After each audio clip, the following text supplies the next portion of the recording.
कहानी की शुरुआत उस समय से होती है जब मनुष्य अत्यंत दुष्ट हो गई थी और परमेश्वर ने देखा कि उनके विचार और कार्य हमेशा बुरे थे।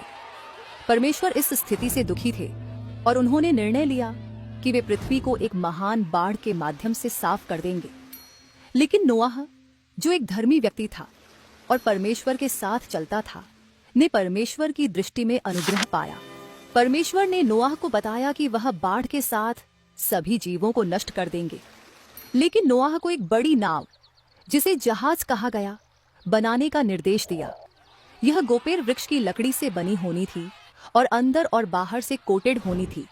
इसका आकार 450 फीट लंबा, 75 फीट चौड़ा और 45 फीट ऊंचा था, जिसमें 3 खंड और एक साइड पर दरवाजा था। नोआह को जहाज में हर प्रकार के जीवों के 2-2 सदस्य, एक पुरुष और एक महिला, लाने का भी आदेश दिया गया ताकि वे बाढ़ के दौरान जीवित रह सकें। इसके अतिरिक्त नोआह को अपने परिवार और जानवरों के लिए पर्याप्त भोजन लाना था। नोआह ने परमेश्वर के निर्देशों का पालन किया और जहाज का निर्माण शुरू किया।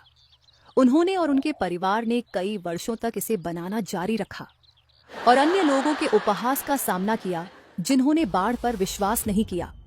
जब जहाज तैयार हो गया, नोआह, उसकी पत्नी, उनके 3 बेटे शेम, हम और जापेत और उनकी पत्नियां जहाज में प्रवेश कर गए, साथ ही हर प्रजाति के जानवरों के 2-2 जोड़े और पर्याप्त भोजन के साथ।